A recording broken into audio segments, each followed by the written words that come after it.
তো বন্ধুরা 2026 আর 2027 সালটা হতে যাচ্ছে ইতিহাসের সেরা সময়।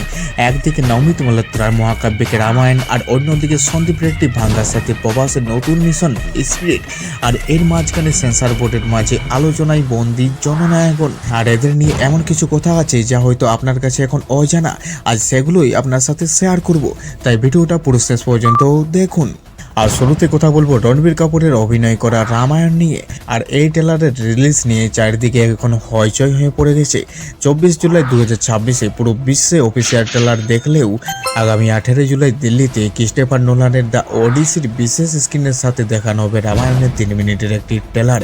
আর এটা শুধু ট্রেলার নয়, এটা আইএমএক্স এক্সপিরিয়েন্সের এক ঝলক। সাই পল্লবী, ইয়াস, সানি দেওয়াল এবং রবি দূতের মতো হেভিওয়েট কাস্টিং এই সিনেমায় কি ভারতীয় চলচ্চিত্রের সেরা জায়গা নিয়ে যাবে? আপনাদের কি মনে হয় সেটা অবশ্যই কমেন্টে জানান। আর এবার আসা যাক সেই মানুষটির কথায় যিনি নিজের সিনেমা দিয়ে দর্শকদের দুই ভাগে ভাগ করে দেন। হ্যাঁ, সন্দীপ রেড্ডি ভাঙ্গা। 2023-এ রণবীর কাপুরের অ্যানিমেল দিয়ে তিনি যে ঝড় তুলেছিলেন তা এখনও কেউ ভুলেনি। আর এবার ফিরছেন স্পিরিট নিয়ে। 2027-এ আসতে যাওয়া এই সিনেমায় প্রভাসকে দেখা যাবে একজন সৎ পুলিশ অফিসারের চরিত্রে, আর তার সাথে আছে তৃপ্তি ডিমরি। আর অ্যানিমেলের মতো কি আমরা এই সিনেমাতেও সেই পরিচিত ডার্ক আর হাই ইন্টেন্স ড্রামা দেখতে পাবো?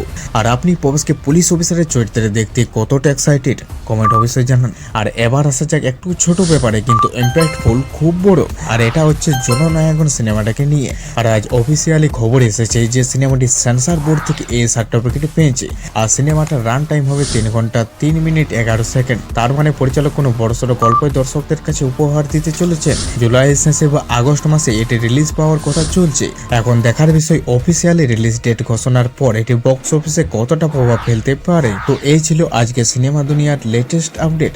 রামায়ণ, স্পিরিট নাকি জননায়কগণ, এগুলোর মধ্যে কোনটি দেখার জন্য আপনি সবচেয়ে বেশি এক্সাইটেড অবশ্যই কমেন্টে জানান। আর আপনি যদি এই চ্যানেলে নতুন হয়ে থাকেন তাহলে অবশ্যই চ্যানেলটিকে সাবস্ক্রাইব করে দেবেন। চলুন তাহলে এরপর দেখা হচ্ছে আমাদের পরবর্তী ভিডিওতে।